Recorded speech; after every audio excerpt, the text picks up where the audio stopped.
It's not a fun time, I think, to run a traditional SaaS company. 100%. Every time Claude comes out with a plugin that's for cybersecurity or legal or financial services, and suddenly you can hear the stock just going down for some of these companies. I think people are adapting. I don't think all these companies are going away tomorrow, but my gosh, it's a hard time to be one of these companies and figure out what is your actual moat when we have generally capable models that seem to be getting better at light speed, honestly. One of the things I like doing with agents, this is for more content writing, is providing pushback. The quality of whatever you're writing is 10 times better by just getting it to push back on itself. AI marketing slop. It's everywhere out there. What the heck is going on out there, Mike? But no matter where you're at, you really should be experimenting with some type of agentic AI, whether that's Claude Cowork, Claude Code. You need to start thinking about your own career.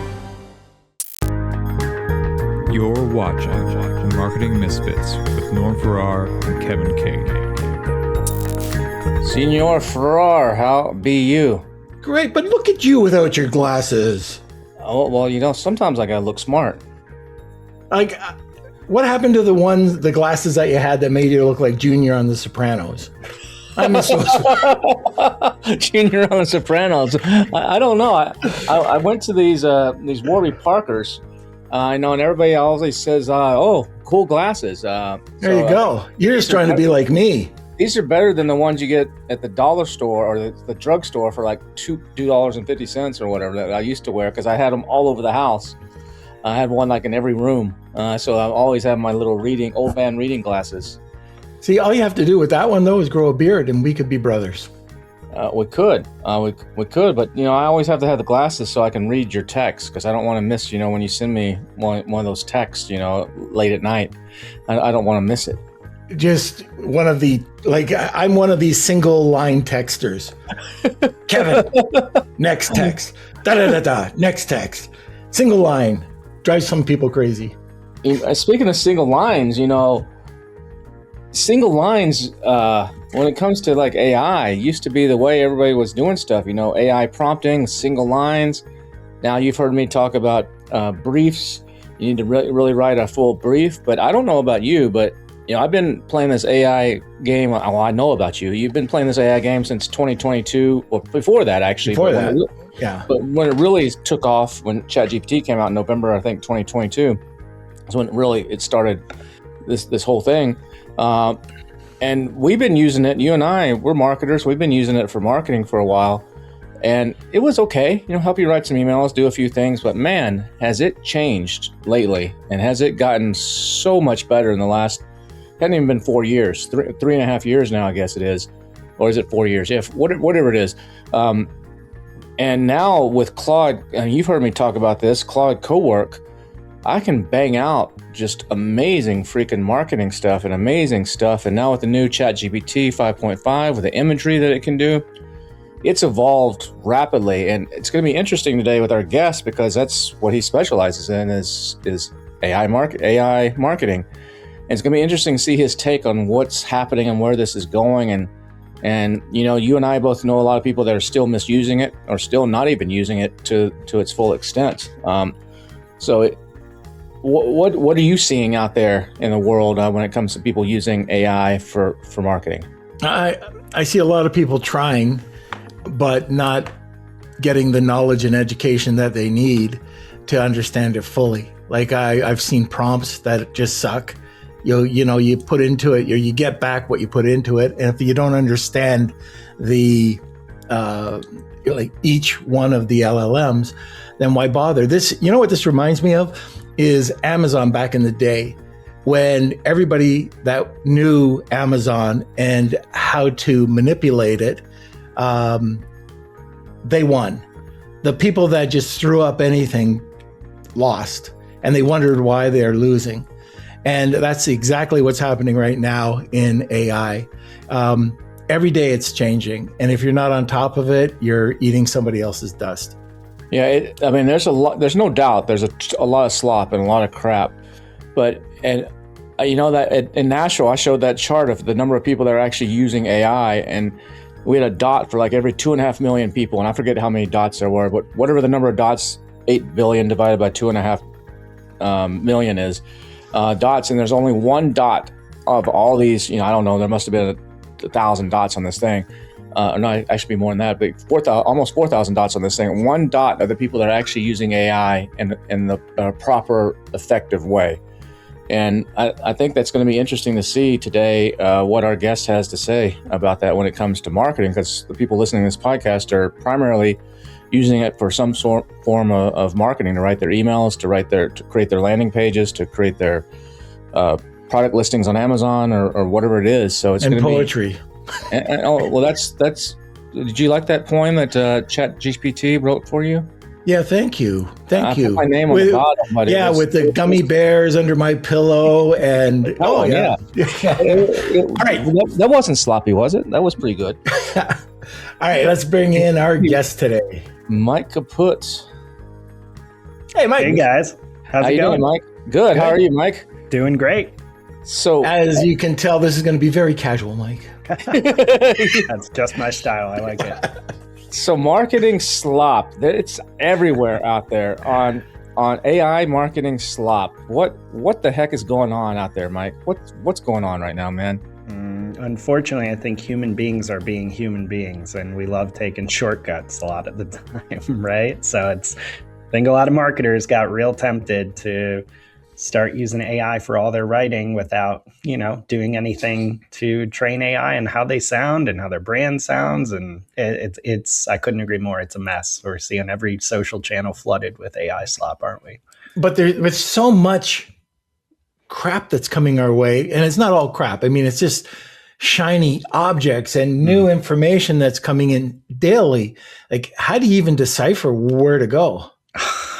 Yeah, I struggle with it myself. I've had to really, over the years of keeping tabs on the AI and marketing space, I've kind of, gotten a good sense of which people are solid narrators of this stuff and which people to follow. So that's trusted voices are always helpful. But for me, honestly, in some ways, I confess I use AI to cut through the noise now, because I need to train AI to actually understand what kind of content, commentary, advice that I actually care about. And I've had to really train muscles in my brain to ignore everything else. It's really hard. I don't know how people do it. I feel like I'm drinking from a fire hose most of the time.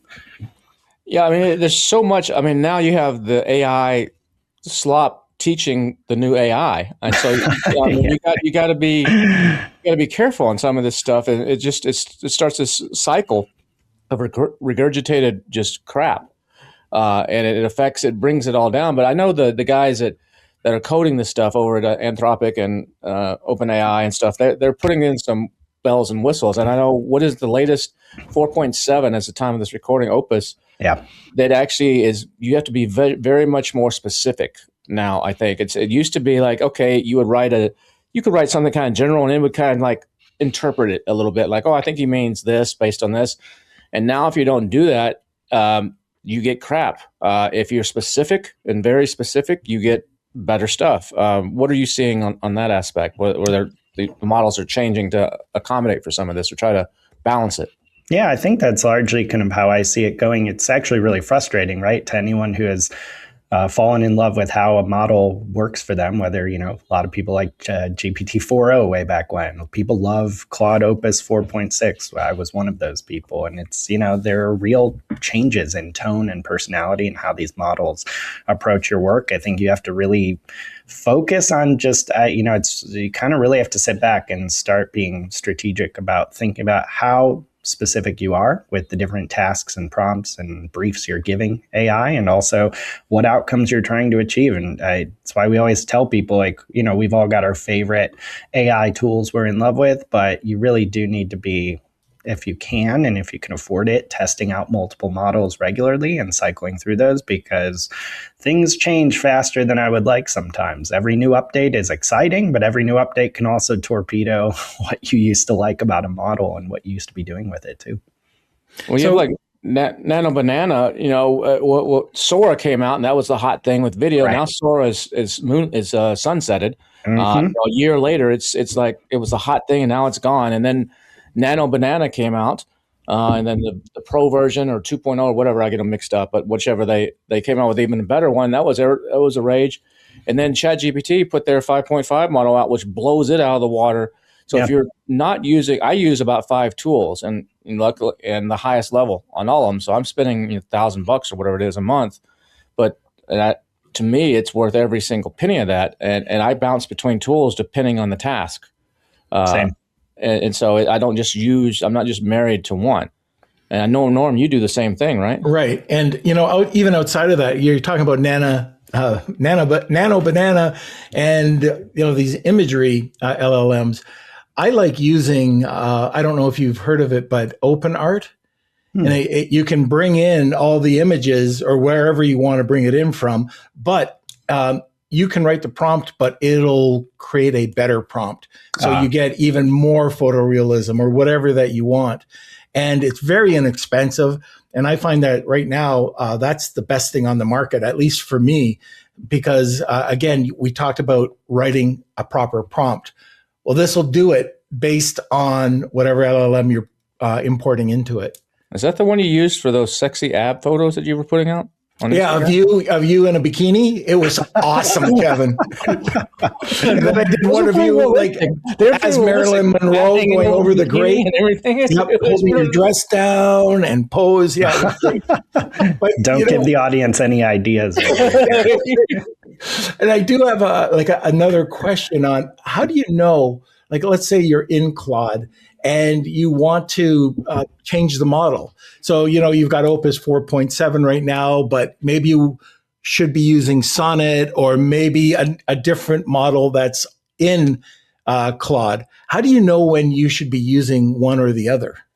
It's really difficult. And I would actually argue, at least from what we've seen, a huge amount of people, probably the vast majority, don't even bother to switch between models, unless they're switching between tools and trying out the newest one that came out from ChatGPT or Gemini or Claude or what have you. But a lot of people don't really take the time to switch between models. I would say, I think people are getting a little more aware of this because of all the issues with usage and compute. Is like anytime you have something that's a little less cognitively demanding, definitely scale down to a smaller, faster model that costs less in tokens and usage. But how you do that is really hard. I mean, how do you determine what is and isn't super cognitively demanding? I think that's why actually, as a larger question, we're going to run into a lot of really murky questions around people hitting usage limits. Because even if you told me today, I use this stuff pretty regularly. And if you told me hey, we have to cut down usage by 50%, what tasks should we switch for a lighter weight model? I don't know if I could tell you really well. Every day with the hundreds or thousands of things we are doing with AI, where that breaks down.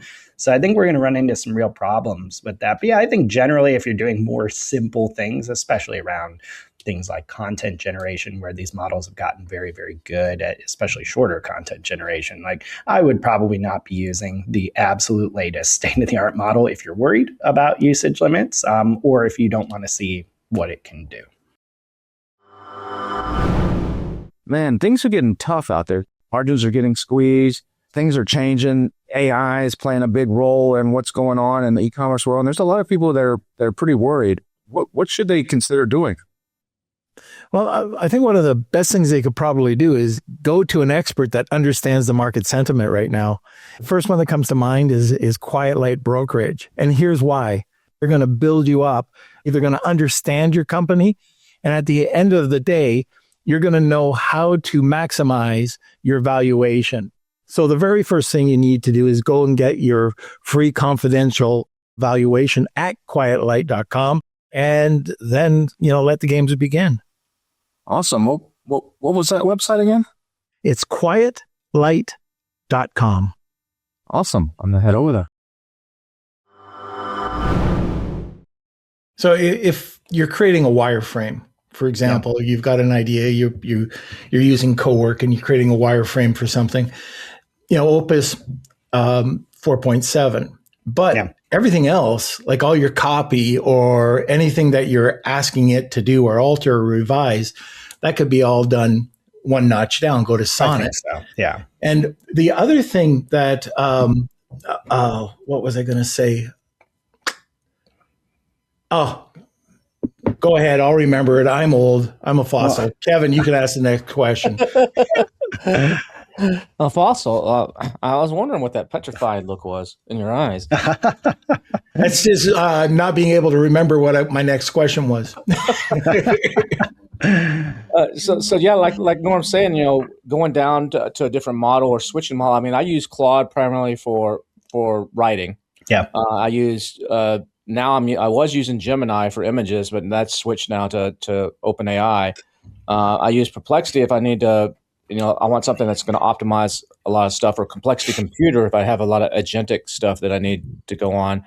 And then I use Claude Cowork for stuff that's on my desktop. I was just telling Norm the other day. I mean, this is not a marketing task really, but in a way it is, I guess. I have Beehive, which is my newsletter. They just added a podcasting platform inside Beehive. So I have been actually using AI in 11 labs. I created a voice clone of myself. I create a audio version of my newsletter that goes out twice a week. I sent it to a guy in the UK, and for $300 a month, he does, what's that, 10 of them, so like $30 an issue. I just don't want to mess with it. And they take it and they summarize the entire newsletter. They use AI, I'm sure, to summarize it and write a script and have me read it and send it back to me. Well, I'm turning those into podcast, and I put that in the newsletter as a list, as a link. But also, I can get those up on YouTube and Spotify and other places, and that's just it's just more lead generation for me, as well as people that just want to listen to it rather than read it. And so we're creating that, but it had to be MP3s and to upload to Beehive. And then I use Audiogram to actually put the little audio stuff there, so there's a picture of it, and it's a complicated process, but not complicated, but several steps, but it's pretty cool. But I need to convert all these WAV files to MP3, and I was telling Norm, I went online, found some free tool, and it let me do 10. I had 39 of them because I was going back to the first 2 years, so it let me do 10 for free, and then it said to upgrade. Wait a second, Claude Code can freaking do this? What am I even talking about? And so I just directed Claude Code to go to that directory, convert all these MP3, and for basically next to nothing, or part of my $200 a month plan. I guess it probably used a few credits there, but I had them 3 minutes later done completely. And so a lot of these AI tools, Norm was talking about the image creator that he likes. Ideogram was a hot thing for a moment, and now Ideogram's basically put out of business. I mean, they're still around, but they're hanging on a thread because of now every time these big LLMs come out with an update, they put 1,000 tools out of business. Yeah. It's not a fun time, I think, to run a traditional SaaS company, is my sense. No, someone today in our space, one of the guys that advertises in my newsletter, his email that he sent out today, it's an advertising email that I do. It was all about using Claude to do keyword research for Amazon instead of using a Helium 10, a $100 a month tool. And he's like, you don't need Helium 10 anymore. And let me show you how. Wow. And he showed a basic prompt. He said, this basic prompt gets you what Helium 10 does, but now let me show you how to put gas on it and get you way beyond what Helium 10 does. And it's a little 14-minute YouTube video. I was like, so SaaS companies are in trouble, big time. Yeah, it's pretty crazy to see. I mean, we've seen it in the stock market so far this year, and there's a lot of factors behind it. But yeah, every time Claude comes out with a plugin that's for cybersecurity or legal or financial services, and suddenly you can hear the stock just going down for some of these companies. I think people are adapting. I don't think all these companies are going away tomorrow, but my gosh, it's a hard time to be one of these companies and figure out what is your actual moat when we have generally capable models that seem to be getting better at light speed, honestly. There's a lot of dinosaurs out there, and yeah, I just remember Kodak when we were coming into the digital age. Nobody thought it would go down, but I did remember my question, and I think this could be a gold nugget. All right, when you're working in, let's say Claude, for example, when you're prompting it and you've only got so much information before your session runs out, if you're using the $20 a month, even when you're doing the pro model, but is there a way that you can prompt it to use less memory so your session can go longer? Like I'll usually be concise. Yeah, I think that's probably the key for me would be just determining what is the best format for its responses overall in the conversation that in a way to conserve usage. I confess I have an embarrassment of riches over here just having a Claude Max like 20x account. So I'm just, wasting water over here probably with AI. Can I be your bucket? Yeah, right. So, but yeah, I think you're on the right track. How you talk to it. I think using any type of files you're using with it, like markdown files, are quite a bit more, I believe, token efficient. So that's helpful.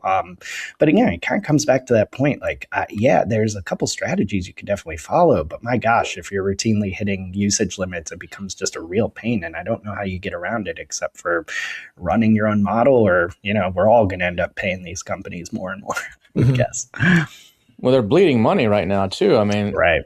And they're but the infrastructure, what was it, 490 billion, or maybe it's more than that, is committed to infrastructure right now for AI between Meta, Amazon, Microsoft, and NVIDIA. I think, with just those four, and I think it's $490 billion in the next under construction or in the process right now for AI power infrastructure. But what about so let's talk about it from a marketing point of view, though, using AI. A lot of people are still using AI as like Google. They go and ask it questions.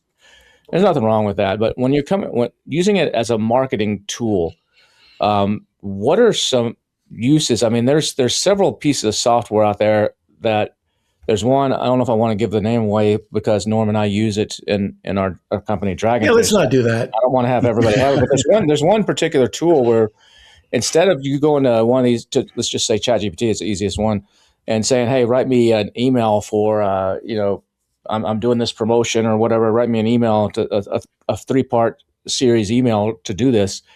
And it'll spit out something. And sometimes it's not bad. Sometimes it depends on how you prompt it. But this other tool you put in, you give it the URL, it'll create an avatar based on that website. It will then go out and create all these pain points of that customer. And the more you feed it, the better it gets. And it's got all these different tools built in. So you basically build an infrastructure first.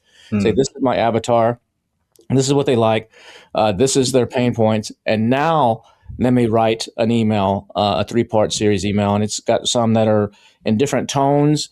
And one, it's a click drivers. It's just meant to get the click. So it's a very short, to the point, one link type of email. Others are like long stories, like how to get in somebody's head. If they want to read like a 20 scroll email, a long form email, I guess you would call it. And it'll do that. But it's all trained on like 150 years of psychology. So they've gone in and they've actually chosen like these copywriters are the great copywriters. There's Ogilvy, it's this, and like, okay, and taught it's kind of like a sub LLM. And this is the way, and then it's trained on their copywriters themselves. So it's trained on their stuff. And then it writes in a whole different way. I test it against Claude, Perplexity, Gemini, and it almost always wins in A/B tests. And that's a powerful use of AI, in my opinion, to save a lot of time and a lot of money and do a lot of research. Are you seeing more like specialized tools come out like that for marketing, and the people that are using them? Benson is another one. John Benson had his little thing, and there's some others. But what are you seeing specialized versus just what the general LLMs are doing? Yeah, I think that's actually a really good corollary to what we just talked about with how much trouble some SaaS companies are in. I think there's real opportunity, at least today, for some of these marketing and sales providers to be creating tools that are fine-tuned and custom trained for these really specific purposes, especially if you've got that domain expertise in something like copywriting, because you absolutely can get better results from tools that are created that way versus your generic LLM. Now, to be fair, with enough time and energy, you could easily, I think, or relatively straightforwardly, train a general model to do the same thing with the same output. But the key is nobody wants to take that much time to do it. And it takes a lot of work and energy to figure that out. So I think there's a real advantage here. I don't know if I'm seeing an explosion of like specialized third-party tools. In fact, there's probably quite a few out there, more than when we started, tracking this stuff back in like 2016. But I think, even pre-ChatGPT, it was all these interesting specialized third-party tools that were using AI, often in a more predictive sense, to do very specialized things. And then like Jarvis, or what was that? Exactly. Yeah. Yeah. There's quite a few that were Jarvis. I think they became like Jasper. They became Jasper. That's yeah. And they're still around, and they're definitely one of the leaders. But there used to be like 100 different tools just like that. I don't know if all of those have made it, but I think there's real value in some of these really specialized third-party providers. But also you see some of the major platforms are adapting, at least. I mean, the market leaders or traditional marketing and sales companies, everyone's racing to bake specialized AI into what they do now, with varying degrees of efficacy, I would say. But I think you're seeing there's still a robust market for these kind of specialized solutions, and there's real value to using them, I think. So what AI skills should every marketer have right now or start to build on? That's a great question. I would say every marketer, my best piece of advice, I realize like everyone is always at such different levels of kind of their AI journey and AI literacy.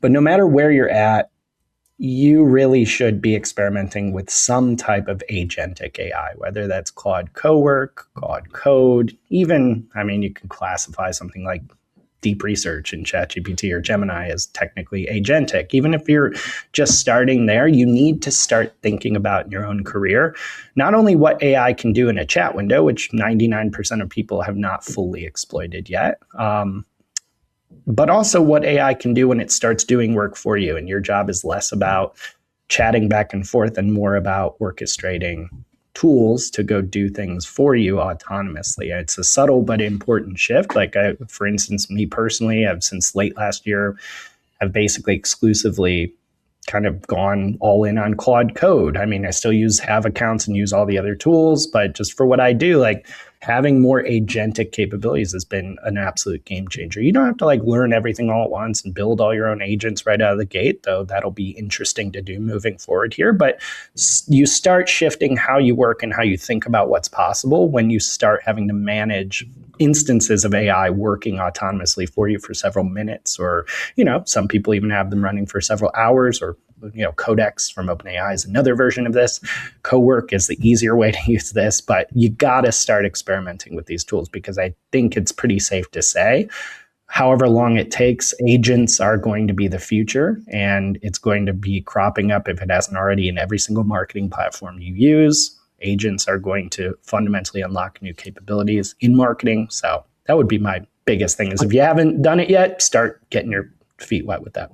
But to use an agent, like you said, you got to orchestrate it. You use the word orchestrate. You got to basically be a manager. Yep.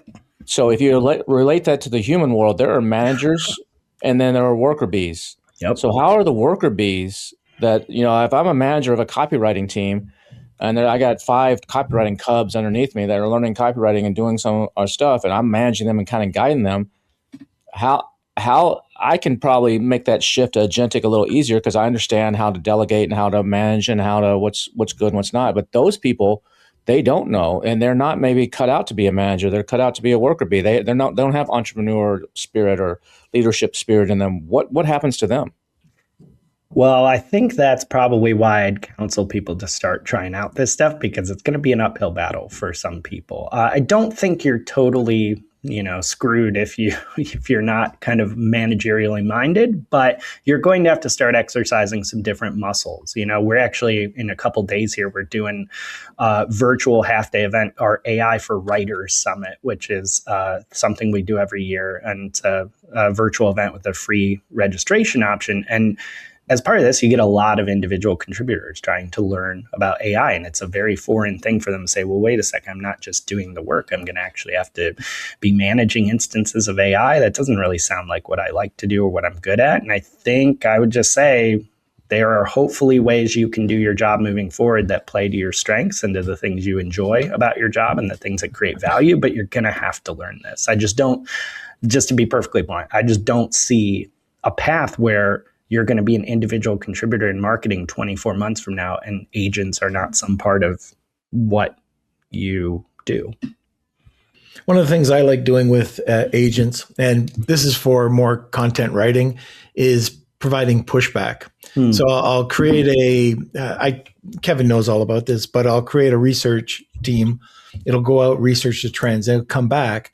It'll provide the information to the next agent, which will be the writer.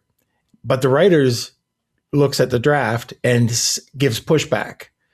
And so it forces the research agent to go back and rewrite it, come back, and then it brings it to the writer. Then the exact same process happens to the editor.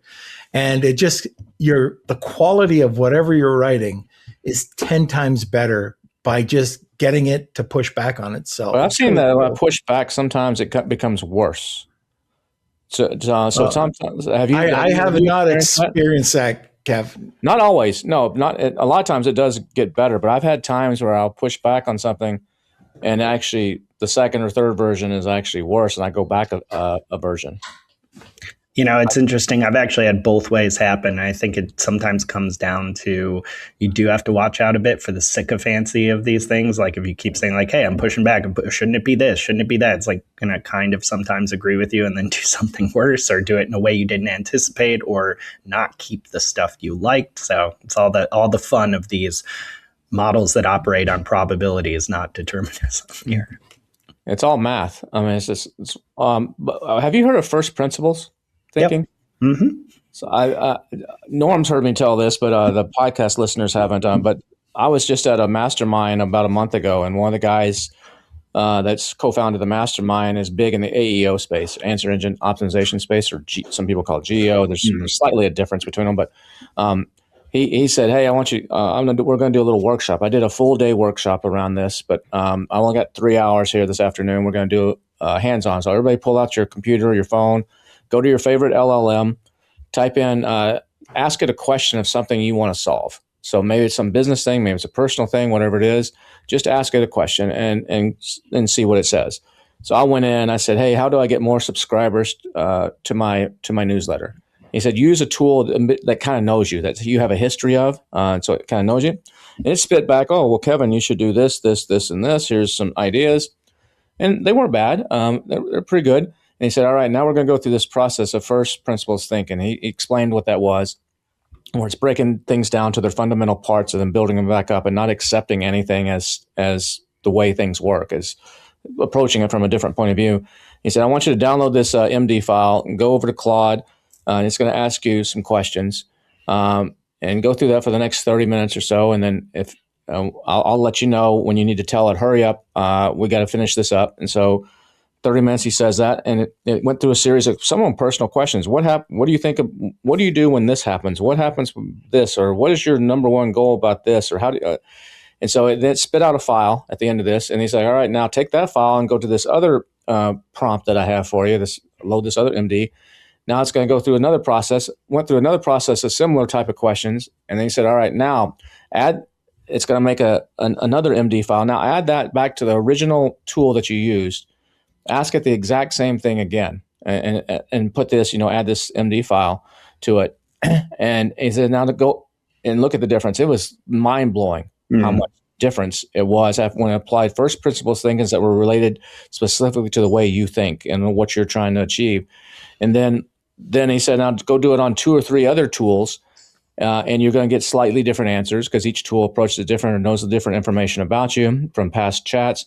And now use this prompt and copy this prompt and use whatever tool you want, but combine the 3 together, and that's your final master. And it was night and day difference on what it spit back out. But that's a level that I can guarantee 99.99% of the people aren't doing. But it also illustrated to me the freaking power this thing has if you know how to freaking use it.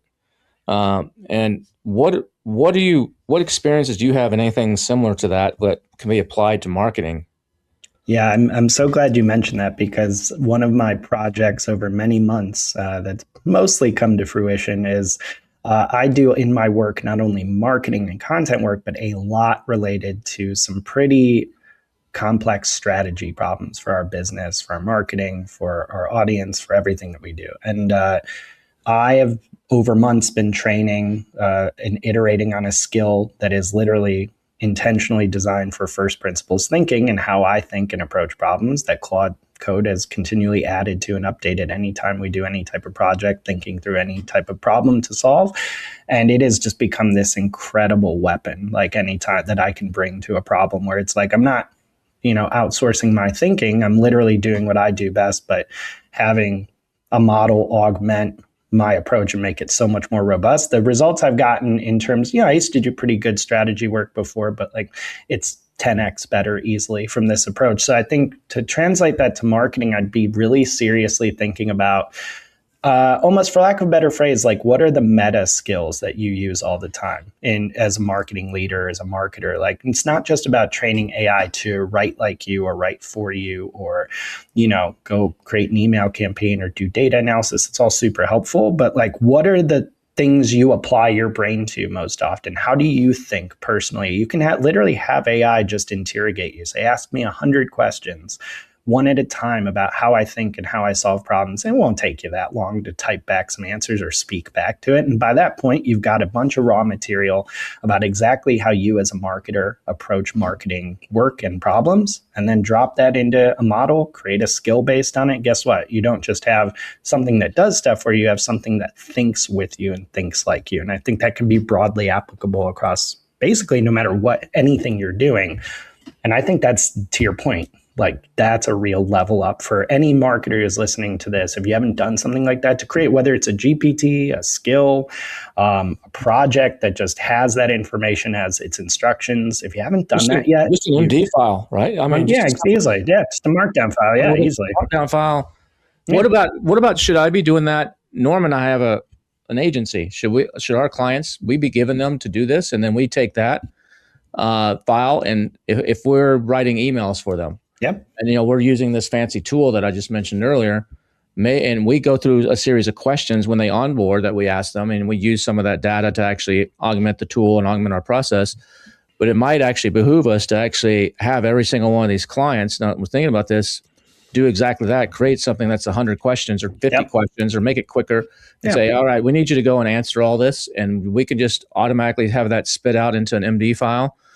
With the markdown and all the stuff, and then we attach that to everything we do, and it should put some rocket fuel on what we're doing. Kev, in theory, that's great, but in reality, very, very few clients will take the time to answer 100 questions. I know just 100's too many. In my past, just getting people for web design or SEO work, asking them to give you a boilerplate could set you back months, Well, they're answering the 27 questions now. Maybe we just rephrase that and make it 20 questions. Get the core stuff. What's your email address? The basic contact kind of stuff. What's the link to your products? And then say, hey, let's cut it to 10 or 12. I agree with you. 100's way too many. Me and you will sit there and do it 100 because we know the power of what it'll do for us. But maybe it's 10 or 12 that go in, that get put in there, and then we just create it or something. But I could see how that could really make a difference. I think so. But Mike, what do you think about that? Like you're dealing with a bunch of clients. How would you handle that? Yeah, I mean, I've been out of the agency world for a little bit, but I'll tell you right now, I think that's actually a fantastic idea. To your point, it's hard to get clients to do stuff like that. But if you can, then absolutely, you should try to have them in their own words, essentially help you build, for lack of a better phrase, their personality profile, right? That can be really helpful in the work you produce for them. But I'd also suggest perhaps, even if you can't get them to answer something like that, I would have killed back in the agency days for something like this, because, you run in a bunch of different clients and they all have their own nuances. I know this guy's going to get upset about this thing or cares about this thing. It's like, even just internally with like my account teams or myself, being able to like chat back and forth with almost like a simulated version of the client and say like, hey, we're about to email them about campaign performance. It's not great. Like, how do we frame this for their personality even? I think could be really interesting too to consider, or at least the context of the client account all being in one place that can be referenced regularly, as long as, it's information you're able and willing to share. But having that almost like second brain for each client account, I think could be a really interesting idea. Are you looking to quickly boost new Amazon product launches or scale up existing listings to reach first page positioning? The influencer platform Stack Influence can help. That's right. Stack Influence pushes high volume external traffic, sales straight to Amazon listings using micro influencers that you only have to pay with your products. They've helped up-and-coming brands like Magic Spoon compete with Cheerios for top category positioning, while also helping Fortune 500 brands like Unilever launch their new products. Right now is one of the best times to get started with Stack Influence. You can sign up at stackinfluence.com or click the link in this video down in the description or notes below and mention Misfits, that's MISFITS, to get 10% off your first campaign. stackinfluence.com. Yeah, I mean, they give us, some of them have a brand guide. They give us, the PDF of their brand guide now. They'll give us a founder story or some basic stuff. But I think if we just went to Claude or whatever and said, hey, this is who we are. This is what we're trying to do. This is who we need first principles thinking. We need, they're not going to spend a lot of time on this. What are the key 10 to 20 questions? Give me 20 questions that are the key things that's going to help you achieve this goal that we're trying to achieve for them. And then, okay, for the people that don't have time, the 20, what should the first 10 be that they don't make it all the way through it? Right. And so I think that it's worth testing that. I think that could be super powerful. Now I'm just thinking out loud here on the podcast and giving other people ideas, but that's okay. That's what we're trying to do. But I think back on your two on this, and this kind of plays into it. The Moats right now, Perry Belcher just talked about this, and I've been saying that something similar for a while, but he succinctly said it. Like, there's only two moats in this AI world for marketers, really, and that's distribution and data.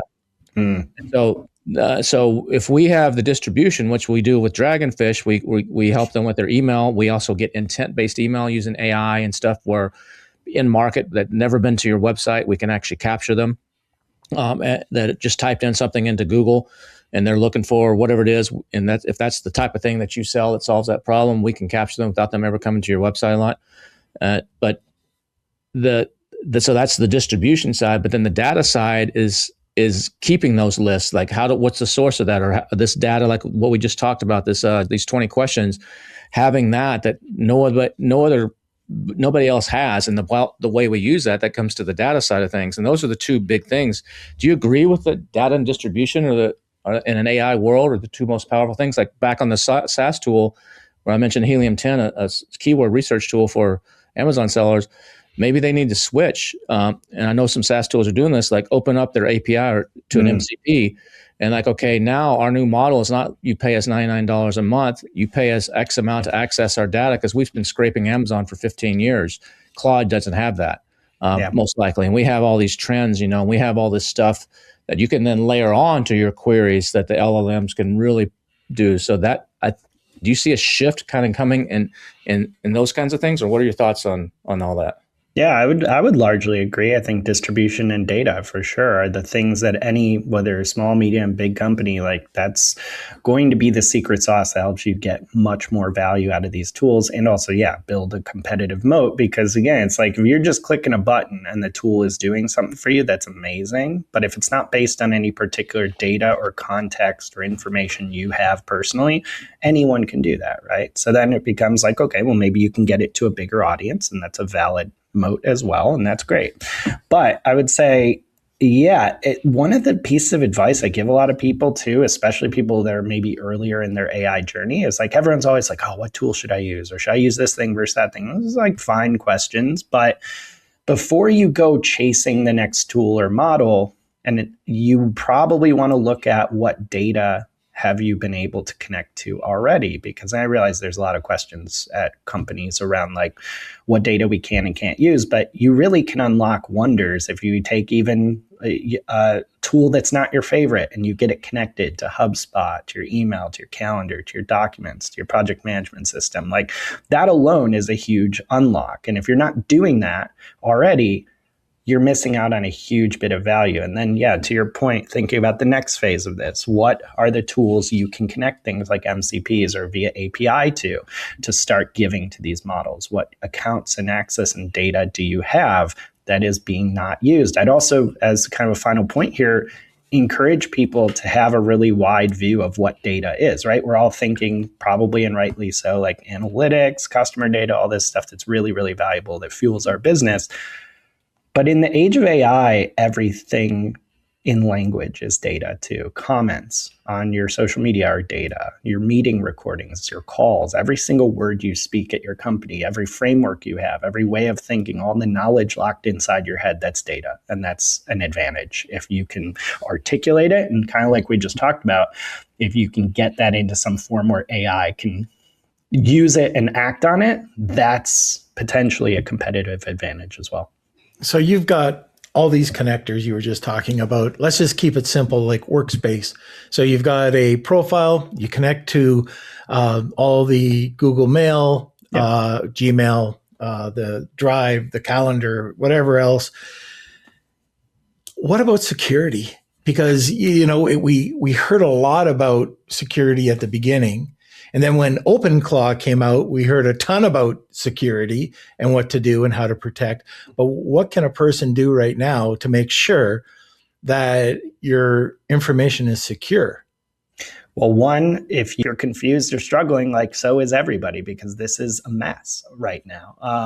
I'm by no means advocating go turn on every bit of data you've got into AI. You need to vet this at your own company. You need to make your own decisions. We still have things turned off or are figuring out different angles of how we want to enable this stuff. But you have to understand what does each connector actually share with a tool, because we've just been looking into this for a few different tools. And, sometimes every single connector can be different in what it decides to share, whether it can only read your data or write to your systems is pretty interesting, or actually take action in your systems is an important point to ask. I think right now where we've landed, and again, it's literally company by company dependent, is you want to be going for the enterprise grade licenses with these major platforms, because if you're not on those types of licenses, at the very least you have some guarantees there, and it's still not perfect. And I've seen plenty of IT teams be like, there's huge problems with this, which is their prerogative.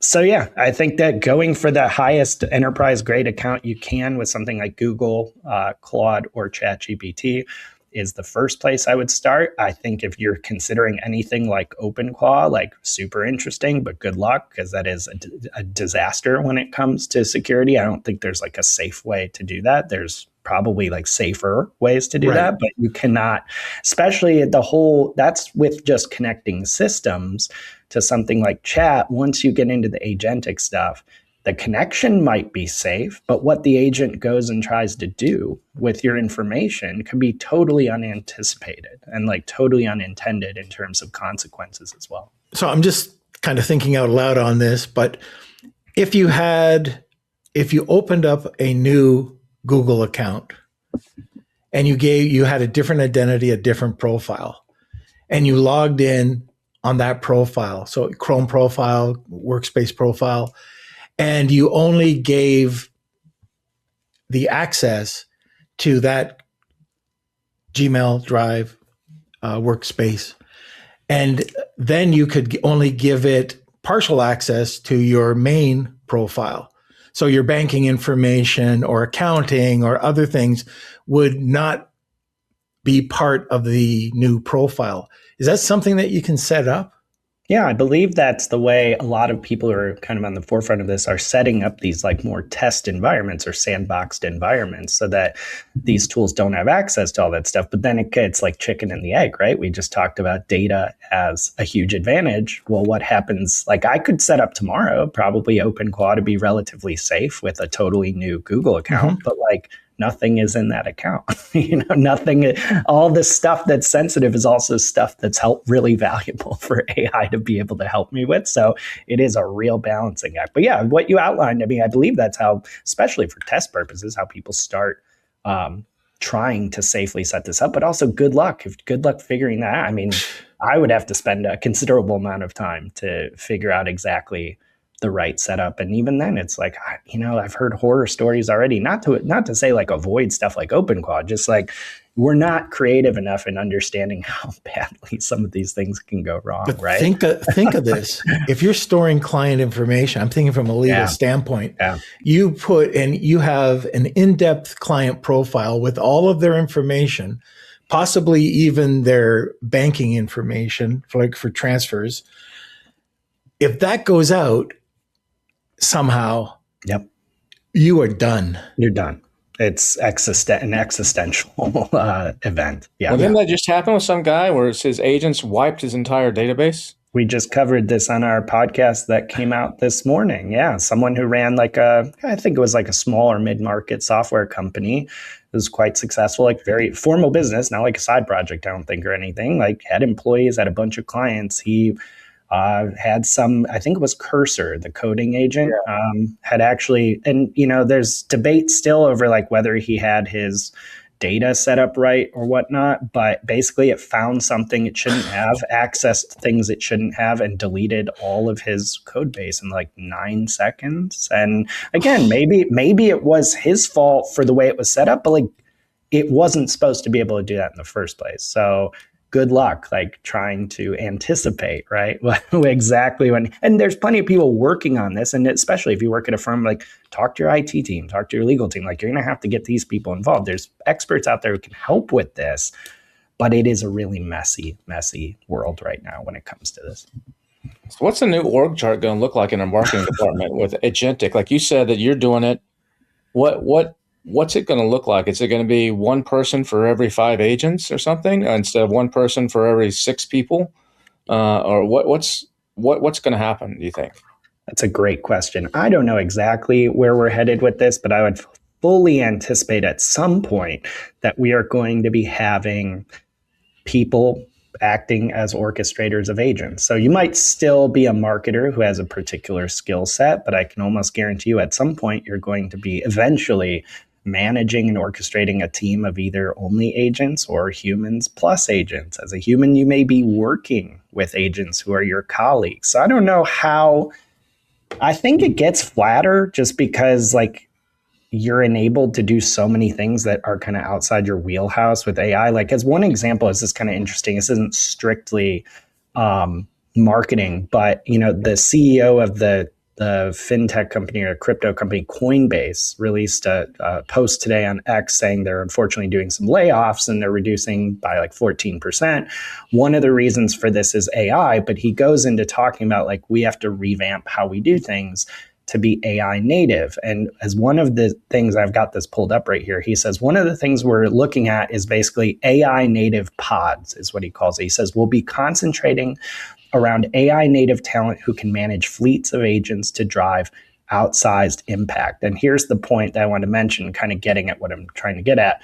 We'll also be experimenting with reduced pod sizes, including one-person teams with engineers, designers, and product managers all in one role. So that's pretty extreme. We'll see how that works out. But I wouldn't be surprised if you have someone who's just a really good marketer with really good marketing sense doing 5 or 10 different specialized jobs in concert with agents, because the agents at some point are good enough to help them do these very narrowly specialized domains within marketing that you might have hired for.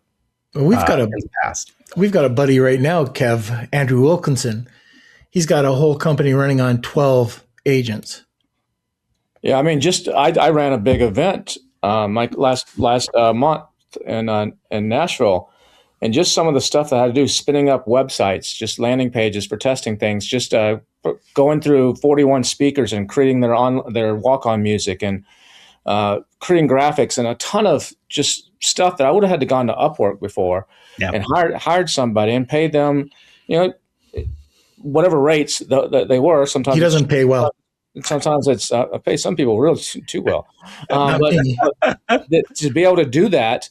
And then to knock that out, I estimate it's $100,000 that I probably saved just using the tools and weeks of time of having waiting for someone and back and forth and whatever. And I know enough, like you just said, to orchestrate. I have enough skill sets. I'm not just in one thing. I know enough about enough things, like where I can guide it. I don't know the details of how to make this happen, but I know what it needs to look like or needs to do. And so I'm able to direct it in that way. It's like a director of a movie or something. Yeah. They can't act, but they can tell you, what you need to say or where you need to be, or the emotion they want. And I think that's going to be a major skill of people that have that and can use these tools in that way. Yeah, I think you mentioned something really interesting there too. Not only the money saved, we find ourselves thinking about this a lot as well as the time, right? Is like, Much sure, more maybe a human could do it for even the same amount of money or something, but the back and forth, the long lead time, the ability. So I don't know if it's like, oh, AI or AI agents or fleets of agents are going to replace everybody necessarily, though they will replace plenty of people, I think, in this kind of structure, but more like you're going to structure these teams that have this like AI native talent that you need 10 more of you, right? That are pretty good at all these things and have the vision and the idea of how to orchestrate them. You need to go hire those people in spades, pay them a good amount of money, and then they can go scale up how they're using agents really quickly and flattening the organization, right? Or at least flattening the decision-making layers and the lead time on a lot of this stuff. Yeah, if you're paying people, I'm just making math easy. You got 5 people doing stuff, and you're paying them $100,000 a year right now. That's 500,000 payroll. Yeah. If you get one guy and you pay him 250,000 a year because Exactly. he's really freaking good, but he's now going to be able to do the thing of 10 people instead of those 5. He can do what taking 10 people because he knows enough crossover, enough how to guide it and produce it. I think that's where some major opportunity is for some people that for everything. It's going to be interesting times to see where all this goes. There's no doubt. You know what's crazy is I think back to when I was younger, much younger, in my 20s. And it's 1800s, right? Yeah, it was in the 1800s. I think the Spanish-American War was going on. Right. Yeah. I remember. So Teddy and the team. And I had a promotional company. So I just want to show you the events that I had to go through compared to nowadays. So if I had a client, which, let's say I already have the client.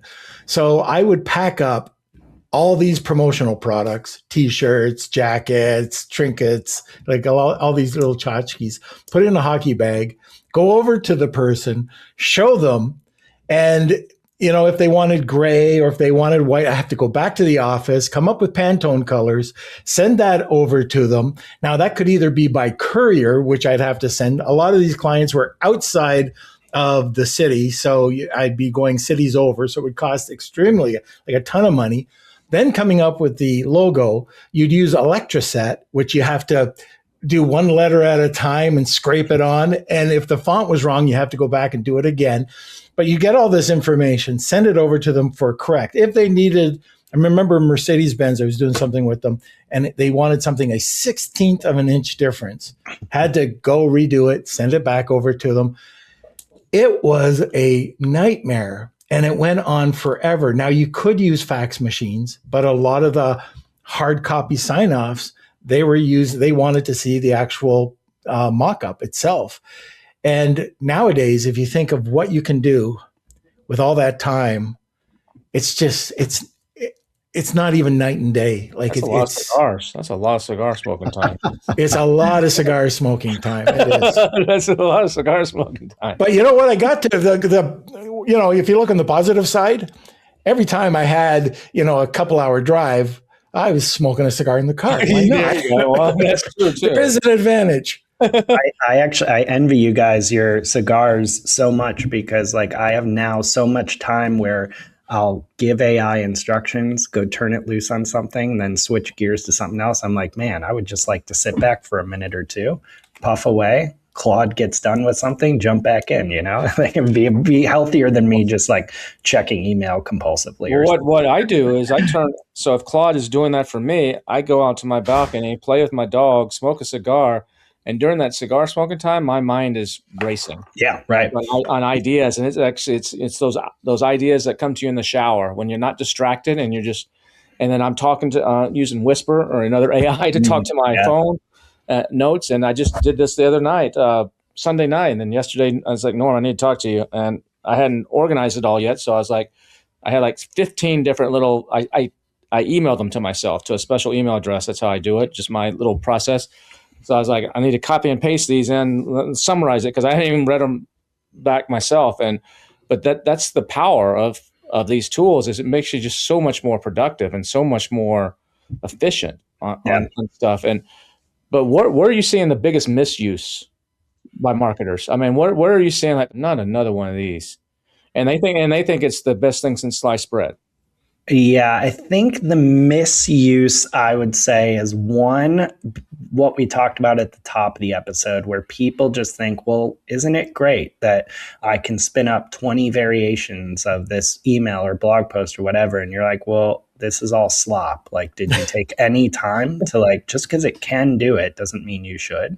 You should spin up 20 different versions of the email if you've taken the time to train AI on how to actually do that effectively. So I think that's one. I think two is like just broadly, it's not misuse, but people broadly, I think your average marketer is getting kind of stuck where it's like everyone now knows AI is a thing, that it's important.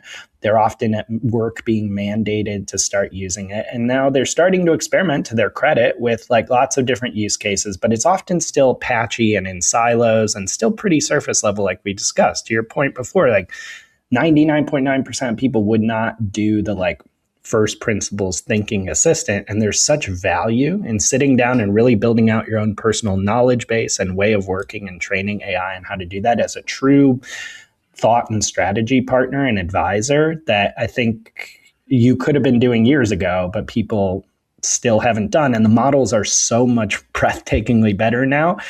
We really should be evolving much more quickly how we're using these tools beyond just the basics that we've all started to learn. And I get it, like people are at different areas of their journey, but I think really taking the time to get more sophisticated with how you use AI would benefit a lot of marketers. Hey, Kevin King and Norm Farrar here. If you've been enjoying this episode of Marketing Misfits, thanks for listening this far. Continue listening. We've got some more valuable stuff coming up. Be sure to hit that subscribe button if you're listening to this on your favorite podcast player, or if you're watching this on YouTube or Spotify, make sure you subscribe to our channel because you don't want to miss a single episode of the Marketing Misfits. Have you subscribed yet, Norm? Well, this is an old guy alert. Should I subscribe to my own podcast? Yeah, but what if you forget to show up one time and it's just me on here? You're not going to know what I say. I'll buy you a beard and you can sit in my chair too. And you can go back and forth with one another. Yikes! But that being said, don't forget to subscribe, share it. Oh, and if you really like this content, somewhere up there, there's a banner. Click on it and you'll go to another episode of the Marketing Misfits. Make sure you don't miss a single episode because you don't want to be like Norm. Oh. So kind of a follow-up to that, if you had a single piece of advice for marketers who are just feeling overwhelmed, what could you give them? This is going to sound really basic, but not enough people, most people don't do it very well, is like you have to have some type of documentation of your use cases. Like this is how you avoid this, like, oh, I use it for email sometimes, or I do this, or I chat with it for that. Great. But like you need to sit down and actually, even if it's uncomfortable for you, try to map out what work you are doing in a week, or what parts of your business, what makes that machine run, whether it's your job, your function, your business. Doesn't have to be perfect, but you need like a map to follow, because if you don't have that, you're just going to endlessly be chasing stuff. And I do it too. Like I understand the temptation and there's so much going on, but like you have to have something to come back to. We teach often people how to build out even just basic use case workbooks that are prioritized based on the use cases that have the highest value to you and you have the highest ability to execute on. Even something like that, which is super simple, whether it's that or some other process, SOP, set of processes, checklists, what have you, some type of map to keep coming back to and say, oh, okay, last week I used AI to solve that thing. This week, it's time to use AI to solve this thing. Systematically approaching your work like that, I think would benefit a huge amount of people. All right. What about Mike? mixing systems real quick, Norm? What about mixing systems? So if you're a client, you're an agency and you're using a Claude and you're mixing clients in there. So let's go back to this first principles thing. And so you got these files and one time you're saying, okay, use this MD file because we're writing for client X. Now use this MD file because we're writing for client Y. Is it going to get confused, or should those all be on? Obviously, they should be in separate chats. But is it going to then kind of pollute the entire system when you have 100 different ones that have been kind of run through the same model? It's hard to tell because especially with the memory functions these tools are building in where it's kind of passively remembering things about you and your preferences, that absolutely could mix up a lot of things. If Claude is remembering preferences here for client A, preferences here for client B, I think a big way probably around that is you would be very diligent about structuring projects within Claude, one for each client or client-specific projects would be my guess at the best way to do that without, kind of having been in the agency world for a while.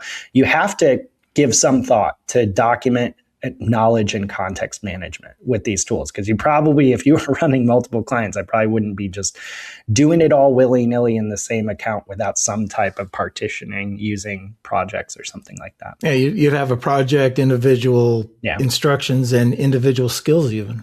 Yeah. Okay, now, Kevin, don't interrupt me. Hey, Mike. Norm,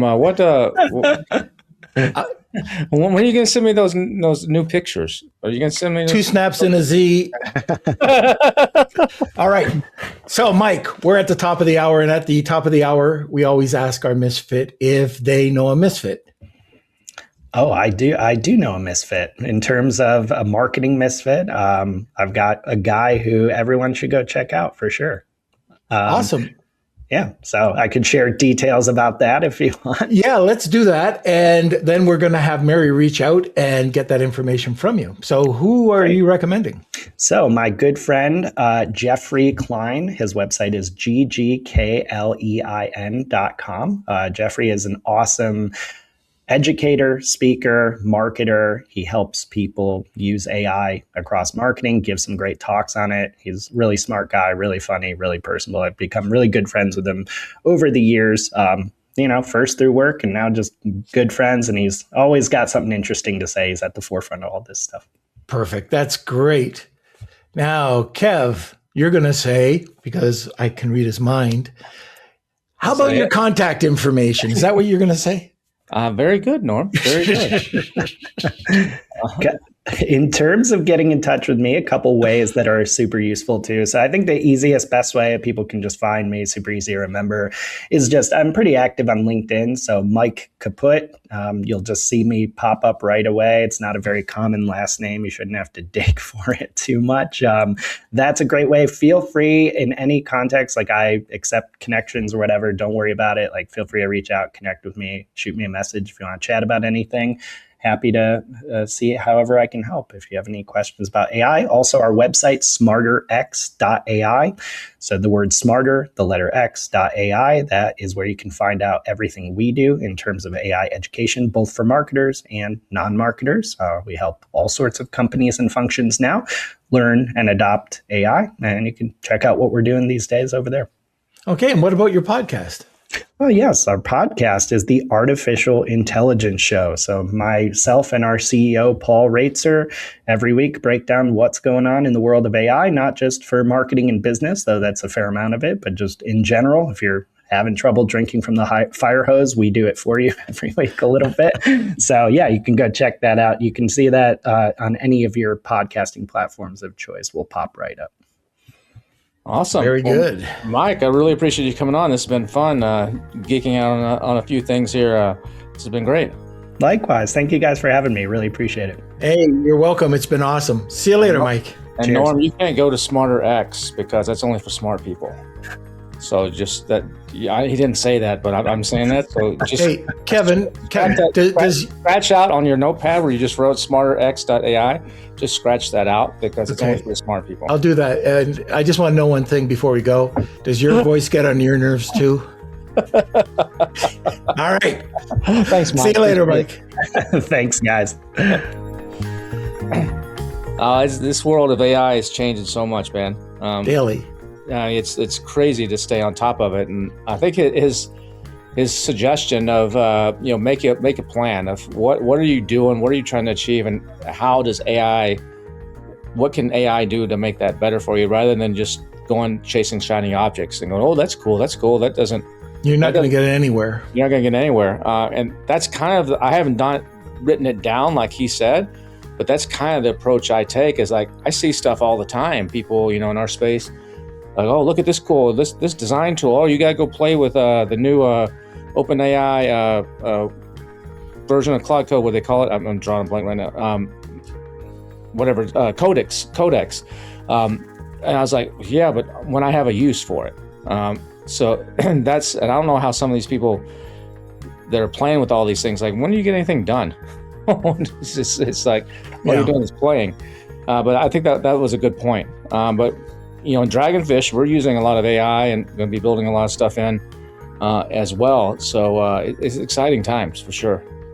Yeah, and just wanted to ask you something. What are you going to do when Kelsey and I are in Miami this weekend, collecting all those cigars and having all those cigars in these different lounges? We'll be thinking of you. I just wanted to let you know that. Yeah, well, I know I'm gonna be like I told you, I tried to change my flight, but I'm on the way to England. So Friday night. So your event is on a Friday. We're recording this on a Tuesday. So your event is on a Friday night. I'll be ahead of you actually in a lounge in London, England. I'm gonna go to one of the little foo-foo little gentlemen's lounges. There are probably a couple of them, and check them out. Friday night in London. So I'll be having a smoke, so we'll have to exchange photos. Okay, we'll do that. We'll exchange photos. Just this time, keep your clothes on. Nothing below the waist. Nothing below the waist. Okay? That's not a cigar. All right. Oh, God. All right. So, how do people get a hold of us? If you want to hear more of the us berating each other and sharing with some guests, you can check us out at marketingmisfits.co, not .com, but .co. Or you can check out the newsletter, misfits.news. And then if you want to look at my pretty face and Norm's beard, how do you do that, Norm? All you have to do is go over to YouTube and check out Marketing Misfits podcast. Or if you want the golden nuggets, these are the 3 minutes and under clips. You can go again over to YouTube and check out Marketing Misfits clips. That's right. So remember, misfits.news. Get on the newsletter, because we take these podcasts. Sometimes you can't listen to all of them. They run typically about an hour each, but we actually summarize them. We mix and match different episodes together. It's a really good newsletter. It's totally free. Comes out every Wednesday. So misfits.news. We just started it about 8 weeks ago. So hopefully you'll go and sign up there, and look for an announcement coming soon on something else that we're going to be doing. Really fun thing, but we'll tell you about that in the next episode. So Norm, I guess I'll see you next week, right? All right. We'll see you later. All right. Have a good day. Bye. Yeah.